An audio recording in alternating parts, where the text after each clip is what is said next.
violence is so serious, surely the police should deal with it. Molly? Not in England, they don't. You can be fined for kicking a dog in the street, but nobody cares, least of all the law, if a man kicks his wife round the house after supper. Be that as it may. Never mind as it may, as it damn well is. Molly's right, you know, there aren't any safeguards. Isn't there a danger that what Mrs. Tasker and her friends offer as a social... Paul's got his hands full this morning. Far too easy. Too easy, in God's name, too easy. That's Molly Tasker, the battered wives lady. For some wives to run away at the first sign of trouble. Mrs. Proudfoot, it's pride we're talking about. Or maybe your name should be Knees Bent to All Men. I simply mean you might be helping to create marital breakups. I hope someone's got their finger on the cutout Mrs. switch. Proudfoot, I bet you're one of those listeners who goes around saying, there's never a cross word in our house. Well, good luck to you. And you're welcome to come to our house and see what happens to less fortunate women in the name of marriage. Black eyes, split lips, broken arms and frightened kids. A grim picture indeed, but let's lighten it for a moment with a little music. Lighten it? There's no point in being good-natured and light-hearted about it, Paul. I assure you I wasn't trying to dodge the issues, Molly. Sympathy and understanding are what's needed most. And money, official and otherwise. Come on, Molly, we asked you on this programme to discuss a social problem. And do you want to play music? Radio West is being patronising to battered wives, just like the rest of them. I mean, take your Eddie Shoestring. 3 times in the past fortnight, one of our wives has phoned in to ask for help. And has he contacted them? Oh, no, not likely. Not a word. I expect he's too busy for one of our cases. She leaves the same message every time. Could I make some inquiries about her husband? Well, you know me, I prefer to stay away from bodily harm. Well, you could go and see her at least. You don't have to confront the husband. I wasn't thinking about him. I was thinking about the risk I'd run at the hostel.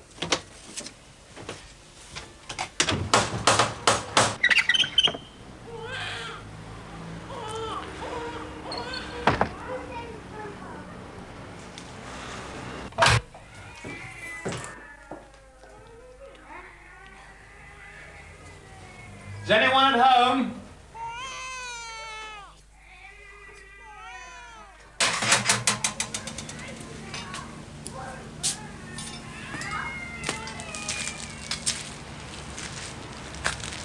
Excuse me, is there a password?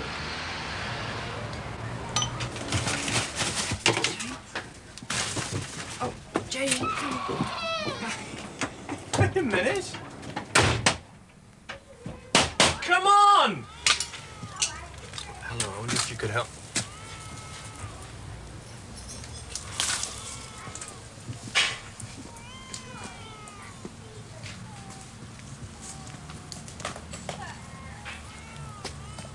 Hello. I'm looking for a lady called Mrs. Craig. What do you want? I'm visiting one of the residents. Keep away from those children.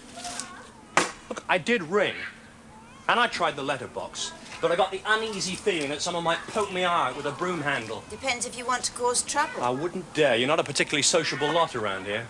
Who are you? Well, I'm not one of the husbands. I'm putty in most women's hands.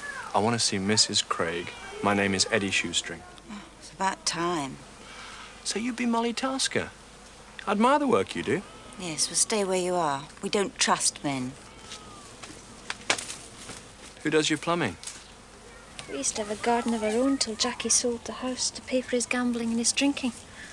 Then we had a stinking rented hovel. That's when he started hitting me. Billy was scared out of his wee mind, so I came here. And what happened to your husband?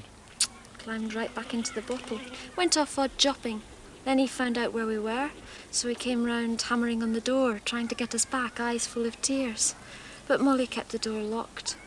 Then he did some damage, so we called the police. He disappeared after that. So now you want me to find him? Find him? No. I know where he is, all right. You do? Sure I do. I thought you just told me he disappeared. Aye, but he turned up again 2 weeks ago. Billy, will you stop that or you'll get such a leathery... So what's your problem? What do you want me to do? He turned up in the river, drowned. You don't need to offer any sympathy. We was drunk as usual. Must have fallen in. Anyway, he never could swim, Jackie. And with the drink he had in him, he'd had it. Accidental, they said at the inquest. Well, I don't understand. If your husband's dead, why do you want to see me? Because of his belongings, the police gave me in a plastic bag. He had 30 quid in his pocket for a start. And that's for his blazer. What about his blazer? Mr. Shoestring, Jackie was a layabout who mostly drew the dough. That blazer was hand-tailored.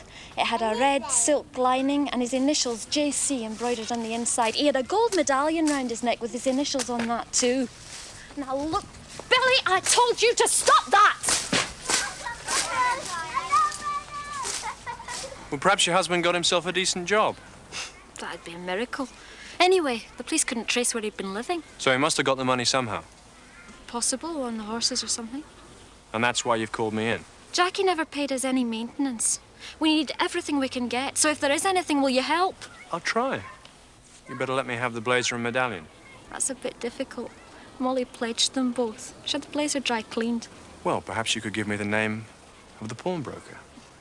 I wondered why you'd drop in. You were expecting me. Well, I'll keep hearing you on Radio West. One of these days, I said to myself, word's bound to get to him in the trade. Trade? Well, you know, your line of work. Well, a lot of my best customers are private inquiry agents. Yeah, just a tick. 42 chest, are you? Yeah. Yeah, try this on. It's a beauty. Oh, no. Belong to a band leader, I believe. No, thanks very much, but I never wear dinner jackets. No, that's all right. Just leave your jacket, huh? Come on, don't be shy. You've got nothing to lose, have you? Actually, it's a blazer I'm looking for. A blue blazer. There you are. Oh, look at that. Oh, fits you like a glove. 12 quid to you, Eddie boy. I could get double. Yeah, I'm sure you could. Do you know Molly Tasker? Oh, yeah. She's often in here. Well, I try to do what I can for these poor women. Gonna take it? Oh, no. Some other time, maybe. Ah. A blazer you were talking about? Yeah, a blue tailor-made blazer with a red silk lining. Molly bought it in. She also pledged a gold medallion. Oh, yeah. Yeah, sure. Wait a minute. There we are.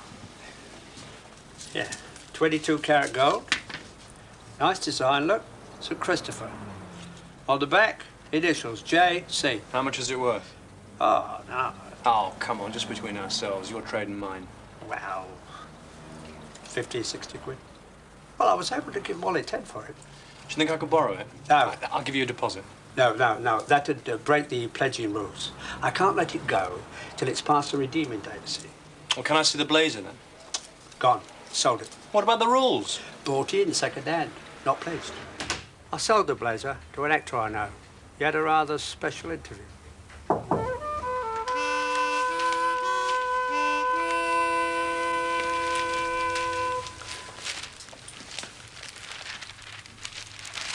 Is it a big production? Well, bigger than most. I heard it's all on location in Cornwall. Yeah? Sounds great. Epic, is it? 60 seconds, fully networked, I expect. 60 seconds. Don't you know? It's Peter Durbin, just back from directing in Hollywood, doing one of his famous drinks commercials.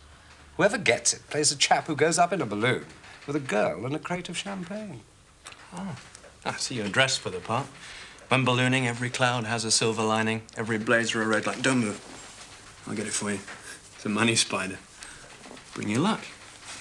Probably get the part.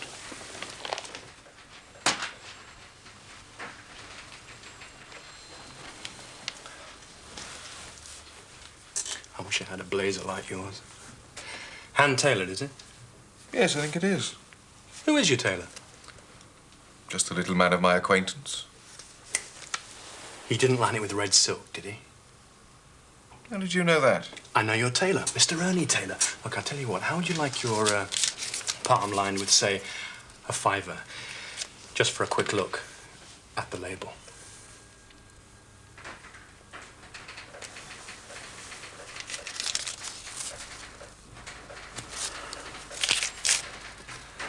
Thank you very much. So far, Maggie, darling, it's slightly less than amazing. It's not my fault, Peter. Yeah, hold it. Hey, why haven't we seen this one before? You would have done if you'd You're wanted. absolutely perfect, like a young Robert Donat. Oh, no, sorry, I can't stand heights. Look, that's the man you want, over there. Pops a champagne cork better than any other actor alive. Also, he doubled for David Niven in Around the World in 80 Days.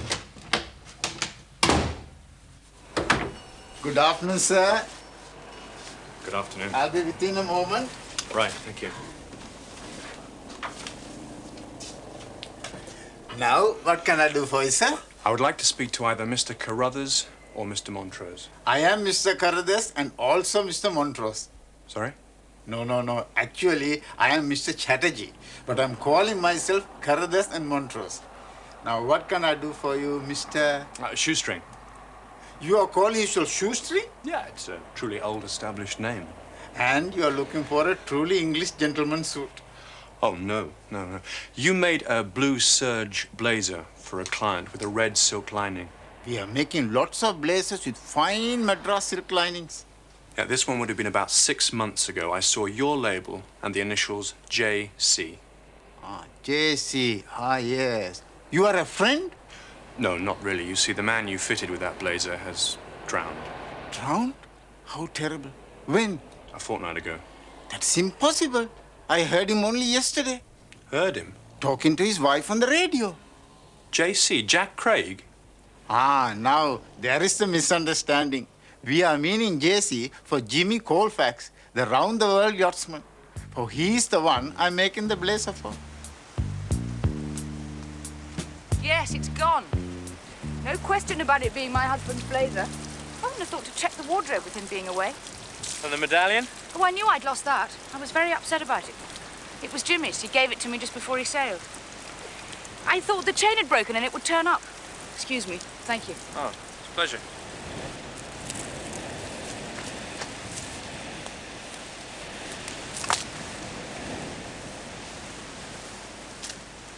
How dreadful about Jackie Craig. Not him stealing, but drowning.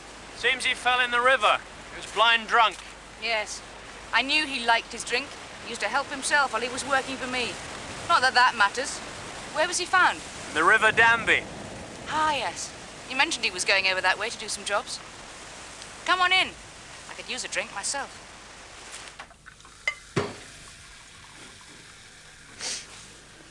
How long did you employ Craig? On and off for about a month. He built some shelves at the shop, and then there were 1 or 2 chores here. Jimmy's no good at maintenance except aboard the boat. Thank you. It never occurred to me that the odd job man had the same initials as my husband. Must have given him itchy fingers. Well, I don't suppose you want the blazer back. No. Well, that's just as well, because it's gone off on a rather curious journey of its own. But the medallion's worth a bit. I'd like to recover that. Well, if you get in touch with the police, they'll get it back for you. It's with a pawnbroker, Ernie Taylor in the Priestley Road. Funny, we haven't met before. I go into Radio West a couple of times a week. That's right. To do the link-up chats with your husband. Yeah. Little Apple, isn't it, the name of his boat? Yes. It's also the name of the children's boutique I own. Tell me, what I want to know is, did he really build this yacht himself? Yes. It took him a year. But if he completes the voyage, he'll be the first person to do it in a self-made boat. That really is quite a first. Bloody stupid stealing from somebody you're working for. Yeah, very tactful. Mrs. Colfax wasn't too upset about it, though. Colfax? Yeah, she runs a children's shop. Her Jack did some odd job in there. Her husband's away sailing around the world, isn't he? She talks to him on Radio West. Ah, that's who it is. Yeah. Well, now you know the truth, and I've finished peeling the spuds. I almost forgot. I got these for young William.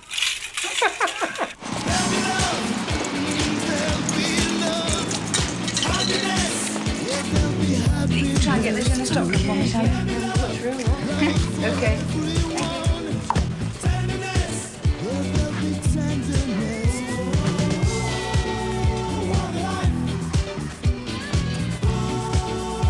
Can I help you? Are you Mrs. Colfax? Yes. She wants to talk about her husband. I'm sorry? Couldn't we get rid of this racket? What is it you want? My husband, Jackie Craig, you said you knew him. Who? You said he stole things from you. What? Hang on.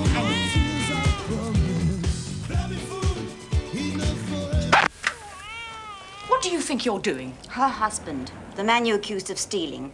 Well, Mrs. Craig sees things differently. How dare you walk into my shop and take over like this? I just want to get it straight. I don't think I understand. You told Mr. Shoestring that Betty's husband stole from you. Now prove it. I don't have to prove anything. No? Well, Betty thinks he must have done a bit more than a few odd jobs for you. Maybe you gave him the blazer and medallion you said he stole. Is that nearer the truth, Mrs. Colfax? Look, I don't know what it is you're trying to imply exactly, but if you don't get out of here, I'll call the police. And tell it to the papers. I know all about the value of publicity. Oh, yes, I'm sure you do, Mrs. Tasker. Come in here. She's not so dumb after all. I've seen you on television. I thought you were an intelligent woman. Surely you don't believe there was anything between Jack Craig and I? Jackie had a way with him. Quite a few ways. This is ridiculous. I don't suppose your husband ever got rough with you, did he? The dashing yachtsman. Like a bit of rough, do you? Why not? Your husband's away on the high seas. I really have had enough of this. You think you can buy anything, don't you? You don't know what life's about. You run your smart little dress shop for your smart little kid. Take your fun where you like. Your husband was a thief, Mrs. Craig. I'm sorry. You can think what you like. I was wondering, Mrs. Koufax, whether you'd care to give a donation to the hostel. You must be joking. You never know when you might need us, do you? How are you, Jimmy? Tired. Very tired. Not getting much sleep. Even on this big rocking hammock of water. The season choppy today, then? Oh, it's flat calm at the moment. I went through a nasty squall in the night. Got a bit rough. Had to stay up top. I'm really sorry, Sam. I'm sure Shoestring didn't do it intentionally. Now, I'd really appreciate it if you told Mr. Shoestring to cool it, to show a little more restraint, a little more finesse. It's usually one of his qualities, part of his personality, you might say. He opened his mouth, Don, and blabbed. He blabbed to Molly Tasker. As Jimmy Koufax's business manager, it's my job to keep Val happy as well. Of course. And you and I do enough deals together for you to want to keep me happy, too. Get some sleep now. And take care. Okay, bye. Bye, Jimmy. That Tasker woman will do anything to get money for her hostel. You should have been more discreet, Eddie. I had no idea they're going for a spot of homely blackmail. Apart from upsetting Val Colfax, I've got Sam Houseman round my neck. Not Supertan Sam, the promotions man. He's got clout. He handles a lot of big names. Footballers, tennis players, golfers, pop stars. 2 of our own DJs. What about the goldfish? You've got lots of coverage. Yeah, I heard all the nationals there. Beeb, ITV. But Jimmy's got a remote camera on board. We'll have a complete film of the voyage. That's the big one. Exclusive to the highest bidder. A hero from day one. Yeah, most people don't make it past Land's End. That's right. Takes a very special kind of person. Jimmy Koufax is that person. A PR man's dream. Right face, right attitude, and the right wife. We'll make a bomb. Newspapers, TV interviews, and of course, the book. Big World, Little Apple. She gave me a good price on it. So much for your pledge rules. How much? 70 quid. Well, how could I resist? And after all, the medallion was hers. Well, I couldn't refuse, could I? But I thought you'd be interested. I mean, I'm always ready to oblige a private eye. That's why I phoned you. She could have got it for nothing by going to the police. And I'd have got nothing at all. So Mrs. Colfax bought it back this morning. First customer she was.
Won't be long now. I'm making excellent headway. Everything's going to be fine.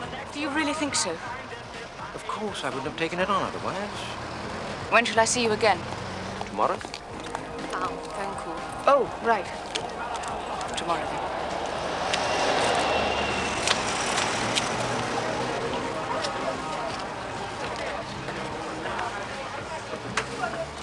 What? When? What did you do?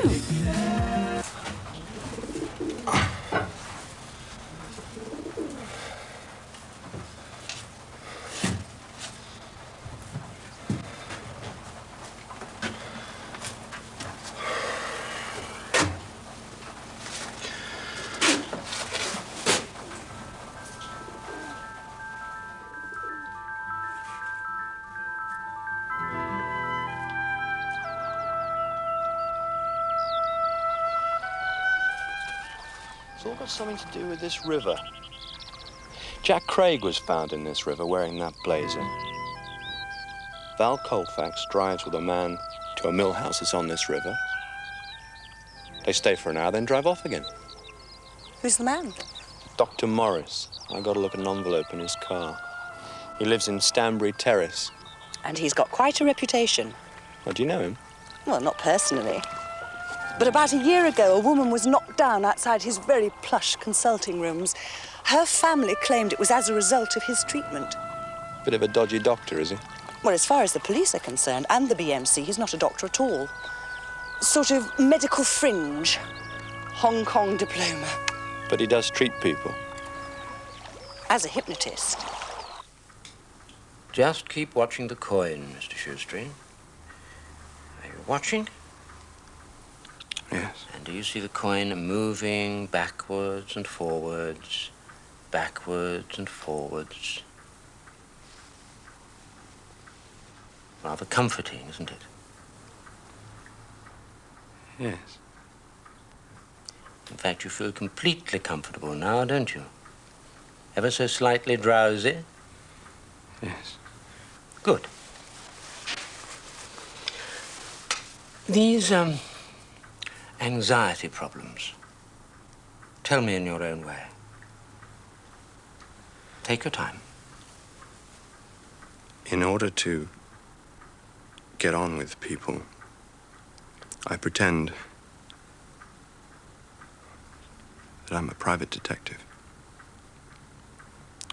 So I can ask them questions. Is that unusual? I can't say I've ever come across the condition before. But if you hypnotize me, it might help. Mr. Shoestring, I have hypnotized you. Hypnotism can help you stop smoking, get rid of depression, get people through driving tests. If you're a performer, a musician or whatever, I can calm your nerves. I doubt that I can do anything for delusions. Oh. Really? Oh, that is a pity. Can I ask you questions? As many as you wish. I got your name from Val Colfax. Ah, yes. I was wondering, are you treating her? I'm afraid I can't answer all your questions, Mr. Shoestring. But you said I could ask as many as I liked. And what are you treating her for? Is it anxiety like me?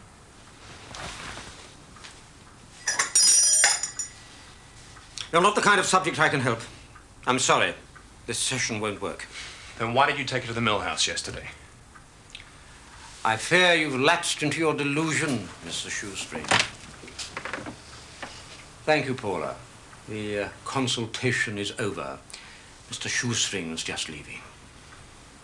Is that all I get for my 25 quid? There's no charge when the patient proves unsuitable.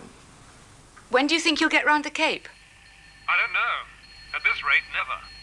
What's wrong? Nothing, but there hasn't been enough wind to blow out a candle. Cheer up. You won't be becalmed forever.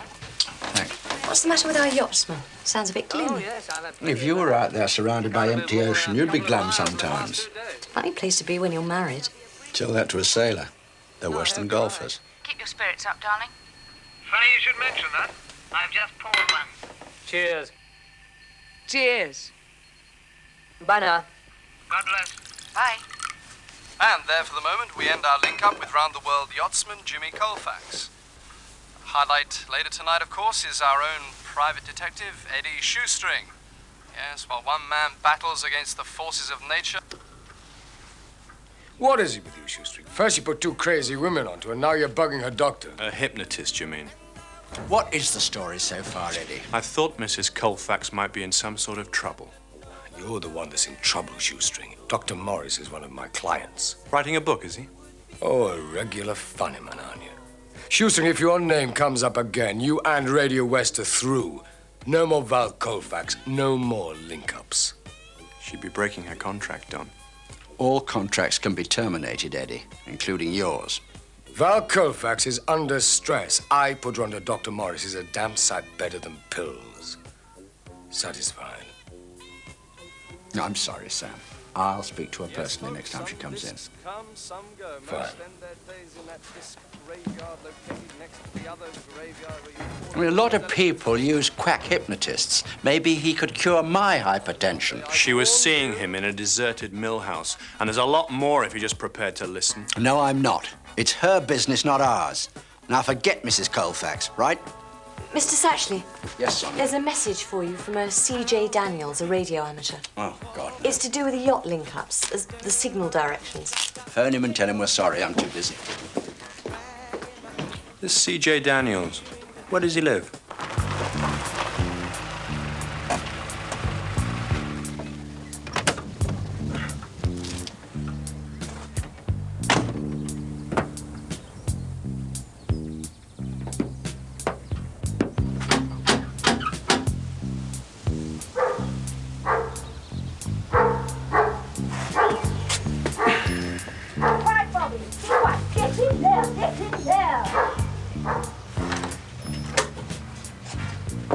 Mrs. Daniels, I'm Eddie Shoestring from Radio West. I'm Miss Daniels. I'm the sister, you see. Come in. I was just getting the lunch. Thank you. We got CJ's message about the frequencies. Yes, you're expected. You can go straight upstairs. It's the small room facing you. Thank you. Would you mind taking up the lunch? Save my legs. I'm Eddie Shoestring. I bought your lunch.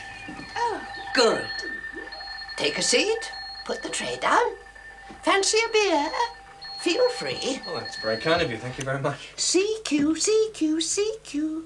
This is Golf, figure 3, Zulu, Zulu, figure 3, X-ray. Calling and listening on this frequency. And answer came the none. How do you do, Shoestring? I'm Cynthia Jasmine Daniels. Everyone calls me CJ. Right, CJ. I gather you've got something important to tell us about the Colfax broadcasts. Yes. I was adjusting my beam around the marine frequencies when I picked up signals from the little apple. When he gave me his position, I thought, hello, my beam must be out. So I checked it against the shore station. Nothing the matter with it. So Colfax must have given the wrong position. So where is he? Could you work it out? Not at first. There was another funny thing. Although he seemed to be coming from a great distance, I was picking him up on the ground wave. What do you mean? If he'd been where he said he was, my beam would have been pointing south-southwest. I'd have picked him up on the sky wave. Bounced off the ionosphere, right? His signals were coming from the south. So where does that put Jimmy Colfax? Well, he's either in the Med or a few miles down the road. I don't know, love. Are you sure about all that? Mr. Shoestring, dear, he had a readability of 5, strength 9. That, plus the direction. Well, if you still think he's off Brazil, you must be nuts. Thanks, CJ. You've been a great help. I think I've got an idea where that radio is.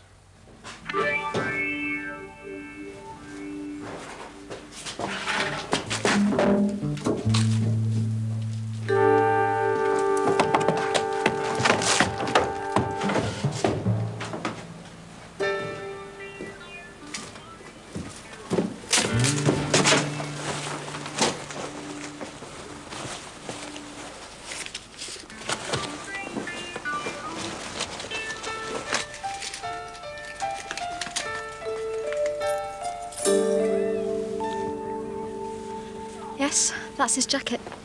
What about these? You know they're skeleton keys. So I wonder he didn't have a collapsible jemmy. So you knew he was a housebreaker? What's it matter now? Well, why bring me in? You must have guessed he stole the blazer and the medallion. You might have found out where he was living. There could have been more things to sell. Yeah, stolen things. If you find his jacket at this mill house, how come Mrs. Colfax said he stole the blazer from her house? Ah, well, that's a very good question. You sound happier today. I've got company. You've got what? A dolphin. He dives in front of the bar, then comes alongside to have a good look at. Well, they are good company. I'm so glad you've cheered up, Jimmy. I'm much better. A couple of days and I'll be ready for the horn. Yes. We're going to need all your reserves. That radio ham was right. I didn't think to check on it. There's no reason to suspect anything, was there? No. He's been transmitting on a marine frequency relayed to us by the Wilverton radio mast. Can you get a fix on him? Well, it can't be very far away. Probably using lower power, that would account for the distort. It'll need a direction finder to pinpoint him. Harry, you got tapes of all the link-ups, right? Right. Well, can you make some copies of some of them? You never know, there might be background noises or something. I'll tell you what I'll do. I'll edit out his voice and try to analyze the bits in between. But don't blame me if all you get is seagulls.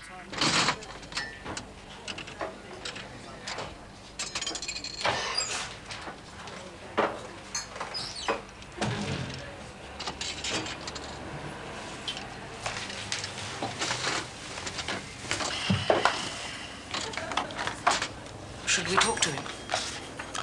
He's been warned.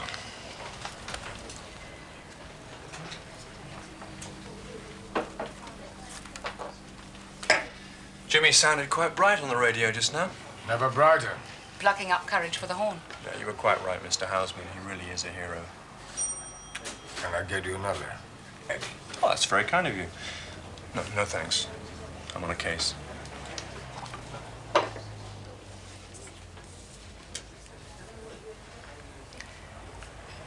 I heard your program the other night. You were quite a hero yourself, with that debt collector and the wheelless caravan. Thank you. So what's this then? Jimmy Colfax leaving England off on his voyage. That's it. I have to choose a print for one of Sam's promotions. Well, this one's very interesting. Man Against the Elements. Oh, do you think so? Yeah, it's got lots of detail.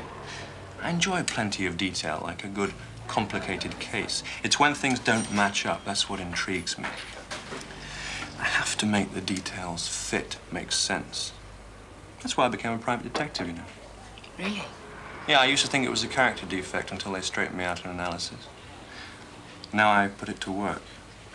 You see, there's a detail that doesn't quite fit. Oh? Yes, a lone yachtsman wearing a medallion as he's leaving, which is then stolen on land 7 weeks later. Odd, isn't it?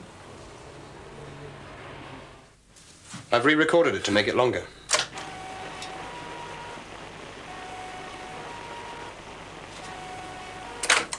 It's a train, right? Well, it's got to be, hasn't it?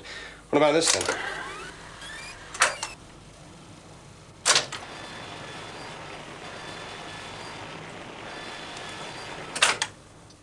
Play that again.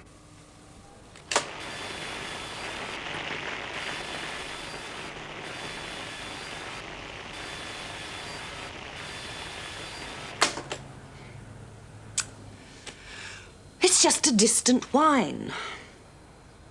What time of day did you say this was recorded? 5:15 on the 7th. Well, it just sounds like a child's spinning top. All right, spinning top. Well, what else spins apart from tops? Wheels. Circles. Circular saw. Sawmill. Got a railway. Sawmill. Water.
I think we need some more comedy. Tends to be a bit heavy. I agree. The whole thing should be lighter. Okay? Sorry, Don, I've got to speak to you now. Eddie, it's a bad time. There's a lot worse to come. I'm telling you now, I'll believe this when I see it. You'll see it.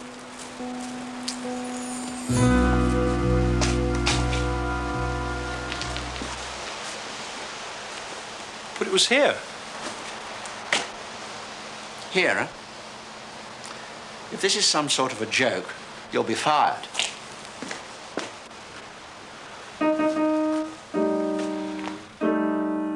Good. Now sing it. Long. Excellent. The mantra will be your comfort, the key to your inner self. Whenever you feel the need, you can either sing it or play it. It will bring a sense of peace and contentment. Now play it once again. It's 1:30, Doctor. There we are. Your very own mantra. That will be all for this session, Mrs. Walsh. My nurse will see you out. Yes, thank you so much, Doctor.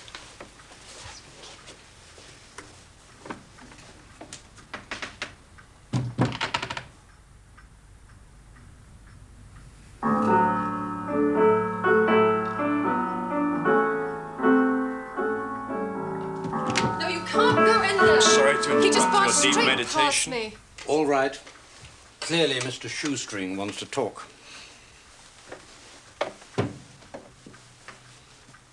I thought perhaps you could help me find a missing yachtsman. A missing what? You know what I'm talking about. Jimmy Colfax. You saw him at the mill house.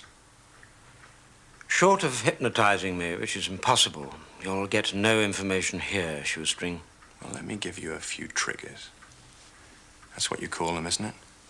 A patient of yours committed suicide, your deportation from Denmark, and one or two other unsavory items, Dr. Morris. Been raking up the dirt, have you? Specialists always have their critics. Well, you may or may not be a quack, that doesn't matter. People don't have to seek your help. But do you want to be named as party to a public hoax? It's all right, Doctor. I'll take responsibility for that. I'm sure you will. You ever faced death, Shoestring? I've had one or two hairy moments. It's all part of the job. Mr. Houseman's talking about bravery. Bravery and fear.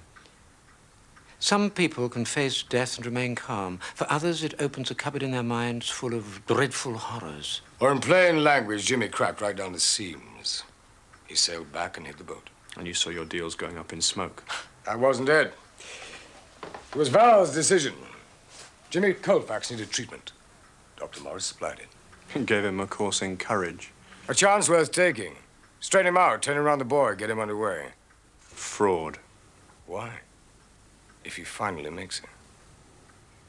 You mean he's going to sea again? The only person who knows that is Val. She's due to link up with him. You want to stop that broadcast? Jimmy, how are you, darling? I'm fine. Another good day. Slight nip in the air the further south I go. Quite welcome, really. The sea's beginning to get away from I'll need to get a triangulation. Say half a mile down the road. Okay, let's do it.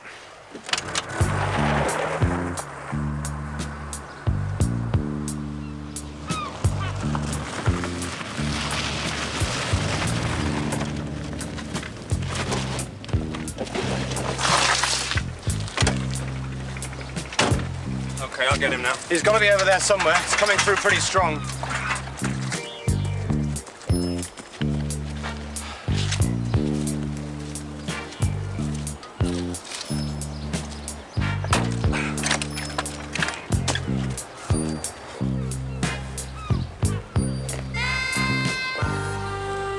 Yeah, I had a dream, Val. Funny, really. That I set out on this voyage from the place we used to walk to before we were married. Remember? On the flats? Yes. Listen, I've got to sign off now. Something's happened. Got to go up on deck. Sorry. Eddie Shoestring, isn't it? How did you find me? A radio ham. Your signal was coming from the wrong direction. So we got an expert to pinpoint you. Oh, it was always the risk. Somebody more interested in the signal than the message. I suppose you might have got away with it.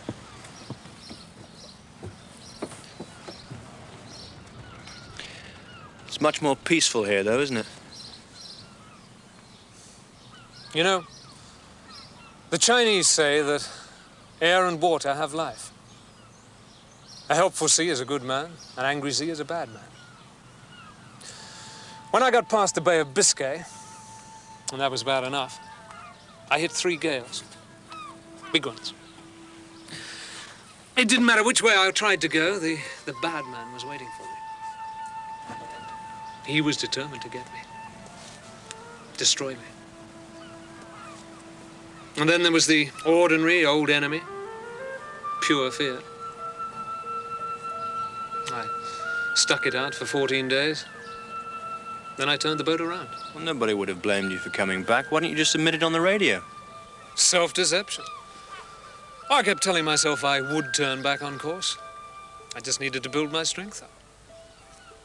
And the self-deception turned into plain deception. The radio thing became my consuming interest. I actually started to enjoy it.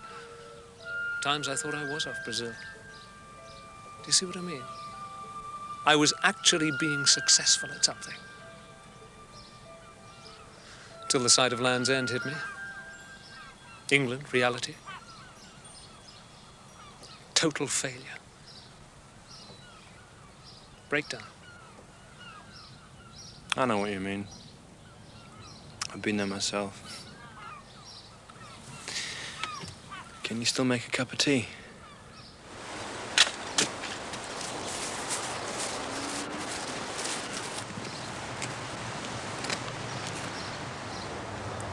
You never bloody give up, do you, Shoestring? What difference does it make to Radio West and all the sponsors if he goes out again? Well, it's a difference of about 8,000 miles for a start. Jimmy's in good shape now, thanks to Dr. Morris. Now, give me a few weeks, and those broadcasts will be for real. All he's asking you for is a chance. Jimmy's done nobody any harm. Except for a drowned odd job, man. All right, all right. He didn't work for me. He went into the mill house and stole. He was a burglar. I didn't even get a good look at him. When I arrived, he ran, taking half a bottle of scotch, my blazer and medallion. I chased him down the mill race, but he disappeared. I didn't know he'd fallen in. I couldn't tell the truth about where he got the stolen things. I'm sorry I lied to you. Please, will you give my husband just this last chance?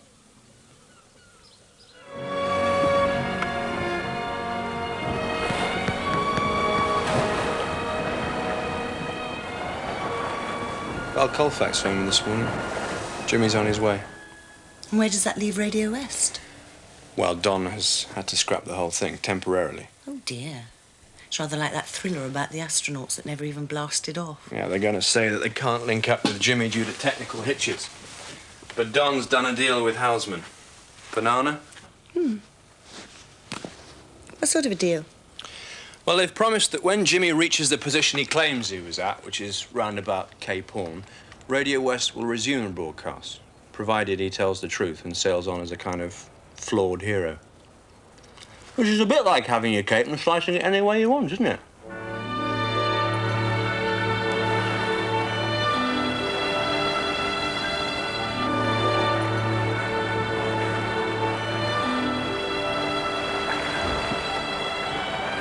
Golf figure 3, Zulu Zulu figure 3, X-ray. This is Joker figure 9, Apple Apple figure 5, Fife. Calling. This is Golf figure 3, Zulu Zulu figure 3, X-ray. Got you. Go ahead. Jimmy, how marvellous to hear your voice. Everything okay, is it? Absolutely. How about your end? No problems. It's great to know you're okay. Are you making up for lost time? Certainly doing that, old love. Pushing along at 6 knots right now. It's as if the apple's found a new lease of life. Fizzing like bloody cider. Great, Jimmy. I'm glad to hear it. Funny thing is, the sea's helping me. Carrying me along like we're old mates. It's got to be a good omen, eh? If Radio West could hear me now. Well, that was definitely out of sight. Well, it would be, wouldn't it? Because this is the wireless, and none of the half dozen or so of you out there can actually see what I'm doing. I hope. Well, no, it's coming up to 5:30. In fact, it's 30 seconds past 5:30, and time for the news headlines.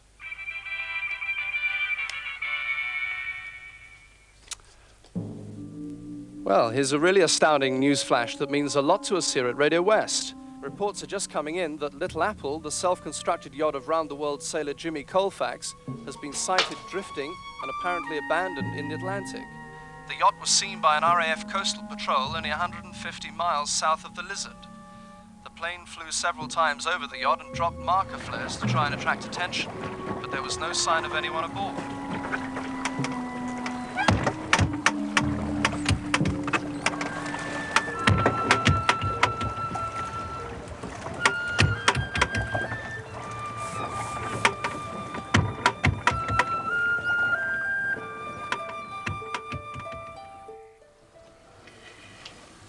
I should never have let him go.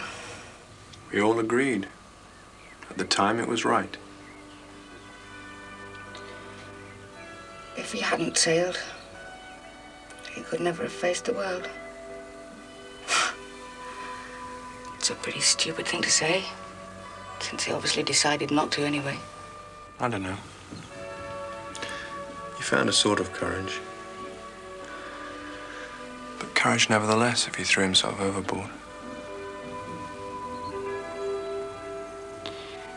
We'll never know for sure. A memorial service is not a funeral. No body, no ending.